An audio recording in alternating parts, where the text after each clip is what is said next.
yàlla na ko yàlla sunu borom def ci réew mi alors waxtaan bi ñu dooree kooku li nga xamante ne mooy décision bi conseil constitutionnel génnee ni ki démb xamle rek ne li nga xamante ne moom mooy loi boobee groupe parlementaire nga xam ne ñooy majorité foofee ca assemblée nationale bu Pastef daal di adopté woon rek ñeel nag révision suñu li nga xam ne mooy suñu constitution mu mel ne nag ginnaaw recours bu président de la république bind waa conseil constitutionnel nee nañu loi ba dafa dëppoowul ak li nga xamante ne moom mooy suñu constitution ñu bari nag gis ne conseil constitutionnel dafa jàppal ki nga xamante ne moom mooy président de la république ci combat am noo ko jàngatee.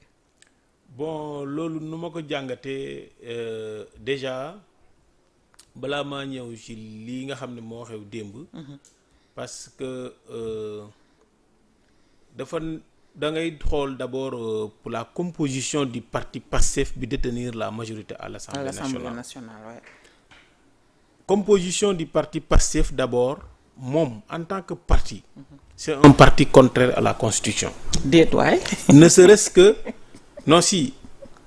serait-ce que l'article 3 de la Constitution. dañoo waroon dissoudre li nga xam ne mooy parti Pastef. parce que sous cet article 3 la République du Sénégal est une république laïque. Les citoyens sont égaux devant la loi et que la loi reconnaît toutes les religions, sauf dans les associations, il y a cette question de laïcité. Ouais. Maintenant, la laïcité veut dire que association bu mënti am képp ku ci adhéré war nga mën a jiite lépp lu fay direction. Mais tey Pastef boo xoolee le mouvement des doomu daara patriote ak le mouvement des doomu jàngu ku nekk doomu daara mënul jiite doomu jàngu. ku nekk doomu jàngu mënul jiite doomu daara yi. Résultat loolu ça fausse l'égalité des citoyens devant la loi. loolu ça fausse la laïcité de l'État du Sénégal parce que dañuy ñëw ba ci biir parti du xool kan moo nekk chrétien pour ñu boole la fële ak kan moo nekk musulman pour lu boole la doomu daara. maanaam xaajaat leen te loolu constitution bi da koy bañ. loolu loi au Sénégal da koy bañ état au Sénégal da koy bañ. Résultat le parti Pastef est contraire à la Constitution et je demande à qui de droit de dissoudre le plus rapidement possible le parti Pastef parce que bu ñu ko deful aussi nañ fi génnee yoo xam ne dafay dem ci ay affaire diine. wala ci ay affaire xeet. ñu am fitu saaga ba saaga waa kër Elma ak yi Alaaji Malick saaga waa kër Serigne Touba bu ñu leen bàyyee ñu créer ay mouvement doomu daara doomu daara yoo xam ne sax déjà dégg naa ci kenn mu ne bu ñuy wutati référence bu ñu waxati yonante bi parce que bu njëkk dañ doon ne yonante bi.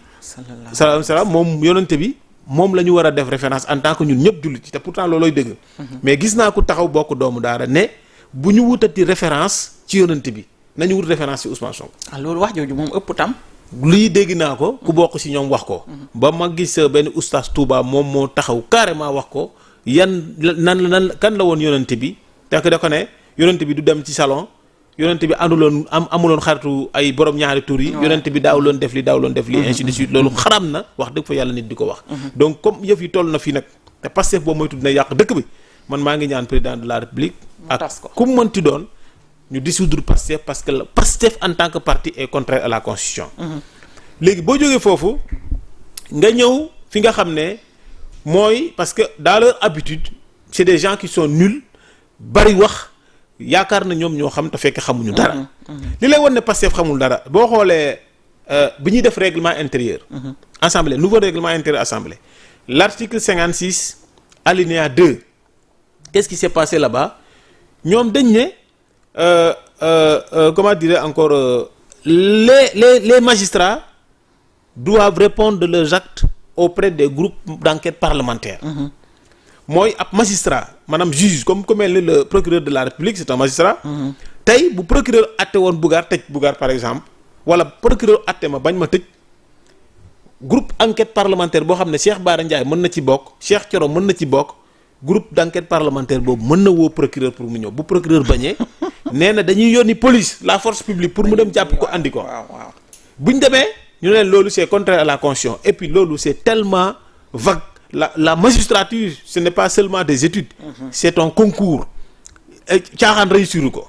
ku ne jàng nga bëgg nga tey nekkoon magistrat wala nga nekk lii wala nga nekk ainsi de suite mais ce n'est pas donné à n'importe qui. de réussir la magistrature concours la d'abord. ñu jóge foofu noonu Pastef ne la loi d'amnistie du ko kii dañ koy modifier dañuy interpréter la loi d'amnistie ci interprétation boobu noonu Pastef dugaat ci tooxi doona yoo xam ne doo comprendre fii la bopp bi ak tànk bi li ñu bëggoon def sax xamuñu ko c'est encore contraire à la constitution. Alors loolu c'est 2 lois ordinaires. Comment un parti politique comme Pastef qui a échoué à faire voter 2 lois ordinaires dem songu li nga xam ne moom mooy révision constitutionnelle mu ngi mel ni ñu tegal la boucher ketchup tegal la benn mbër je ne sais pas ama neex lay doon nga ne non du ñii man ay kii nga ay franc laa soxla ak ay Sa Thiès yow boucher ketchup ak ama neex di la daaneel yow ngay laaj franc ak Sa Thiès mu ngi noonu donc 2 lois ordinaires nga échoué et puis nga dem révision constitutionnelle benn le manque de respect bi ñuy def ci Sénégal d'abord constitution du ab caaxaan. La constitution c'est le socle de notre souveraineté nationale. tey boo amee tur am carte d'identité am passeport am kër oto ainsi de suite bien am say doom sax sa doom yi nga amal sa bopp laa la am jabar tout ça c'est la constitution qui garantit. Parce que boo amee jabar da ngay dem def certificat de mariage kii mooy sama soxna. am doom am extrait de naissance ainsi de suite loo am wut boo amee oto ainsi de suite loolu yëpp constitution moo garantir nga am ko mais constitution bés bu ñu ko suspendre yàlla tere. loolu yëpp amatoo ko. quand on dit on a suspendu la constitution mi loolu yëpp waratoo ko laal. léegi waxatuma nag constitution boobu amatul cela veut dire yow doo nekk sénégalais la nga amoon yëpp perte nga ko. loolu mooy ñëpp ay perte lépp. loolu moom mooy constitution.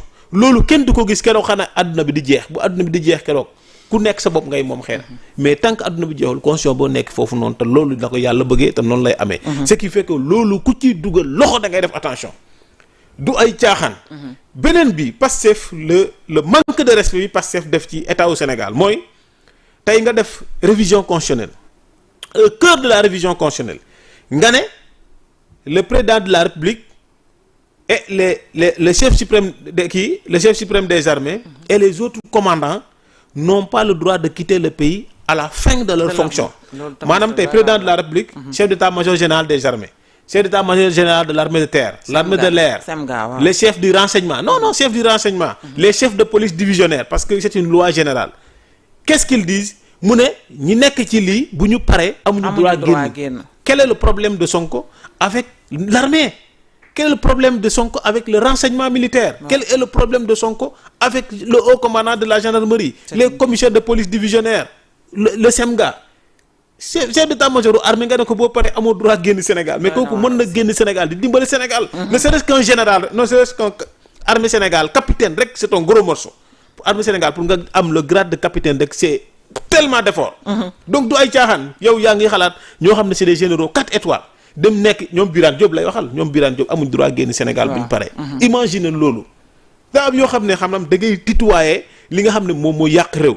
président dafa nekk koo xam dafay toog ci ay kumpa yu bëri mooy garantir constitution bi moom moo war a jëkk respecter constitution ba pare faire respecter la constitution kooku nga ne ko aussi amoo droit génn Sénégal mais kii lan la bëgg wala kii ban Sénégal la juddoo ak fan la yaroo ak moom mooy kan ba bëgg a ñëw tout ce qui a fait du Sénégal le grand pays respecté du monde qu'il est malgré sa surface parce que Sénégal tey kenn mënuñoo natt ci suuf si 196 000 kilomètres carrés et quelques la. on n'est pas surface bëri la wuñu man mii rek mat nañu ñaar. wala ñett. mais le peuple les ressources humaines les peuples et le fait que ñun ñu respecter suñu constitution respecter suñu loi moo ñu may li ñu am nii ba tey. donc moo tax ñu mën a tiitaroo fu nekk fëgg sa man Sénégal la. boo xoolee coupe du monde bi ci Sénégal jógee rek xorom si dem na. bon Sénégal di si jógee rek xoromu coupe du monde bi naaw na. qu'est-ce qui fait cela c'est des ressources humaines de qualité ci lépp lu ñu dugg rek day yëngatu donc loolu nit du ko fooye beneen bi nga ne la vacance de pouvoir du président de la République dañ ko war a édifier. maanaam président bu accidenté wala mu dee wala mu feebar dee wala ñu dóor ko bal wala président feebar boo xam mënatul jóg wala mu démissionné niñ koy remplacer dafa war a rapide maanaam dañ ko war a xam léegi bu dee rek ñu ne président assemblée nationale moo ko war a remplacer. mu ne loolu dañ koy saytu.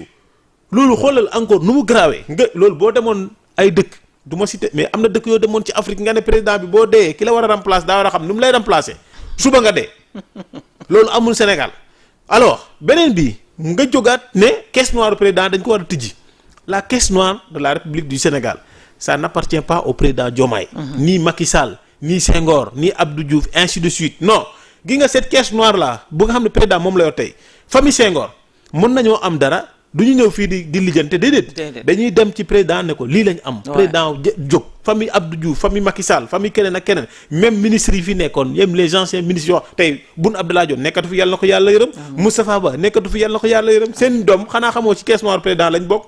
ak yeneen kilifa diine yi nekk fii caisse noire président seen feebar yi caisse noire président seen passeport yi ngay gis noonu ñuy joxe ci président la.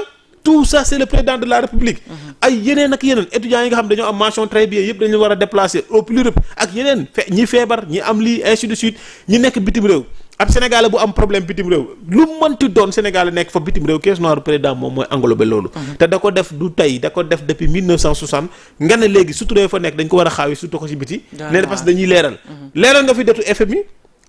jël suñu les finances publiques ñu am ci tuuti information rek génne dette cachée chiffre caché erronér Mazars rapport kii Cour des comptes dugg na fi génn ba kenn nawlootul léegi kaddu Sénégal ci ay affaire u finance léegi dañoo mujj obligé fay ay milliards cabinet Mazars pour le cabinet Mazars defar ñu ay rapport léegi rapport boobu la institution bi financière di gëm mais Cour des comptes wala tey inspection générale bu leen joxee compte duñ ko gëm alors qui a fait ça c'est Ousmane Sonko donc loolu yëpp boo ko defee def njaaxum ñëw taxaw ne président de la république en dehors de la caisse noire sax am na leneen loo xam ne proposé waan nañ ko ba ma kiiwatul parce que c'est si tellement nombreux mais tout la dissolution de l'Assemblée nationale voilà ñu ne président amul droit dissoudre l'Assemblée nationale 2 fois durant son mandat les gens vous dire quoi loolu c'est dans les prérogatives du président de la république ñoom foofu lañ dem sëqatoo di xëcc pas pareil ce qui est malhonnête dans tout ça vous m'excusez du terme mais ce qui est malhonnête dans tout ça mooy boo nee diw mee nañ ko na def lii daa war a leeral mais yow sa bopp au moins nga ne man tamit war naa def lii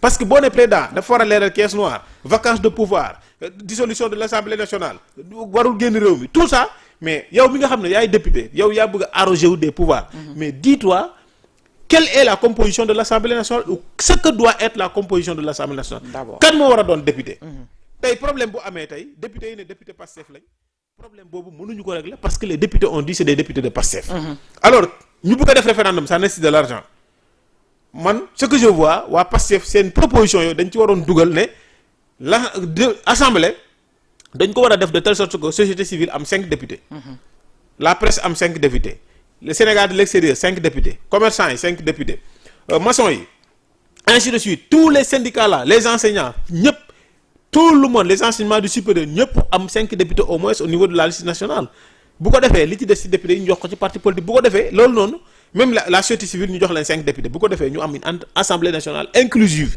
loolu boo ko amee mën nga jox des pouvoirs à cette assemblée là boobaa même bu xawee nduroog régime parlementaire du am problème parce que ña fay nekk dañuy défendre état au Sénégal du ñu défendre parti politique parce que député bu taxawee ne man du ma député wu Pastef du ma député wu kii du ma député wu Sénégal député wu Pastef la li Ousmane Sonko wax loolu laay wax au cœur de la loi li nga xam ne waroon na tax président de la République demander gendarmerie ñu dugg biir kii arrêter affaire bi en plus de tous ceux qui se sont battus pour affaire boobu réussir y a Thierno Bocoum y a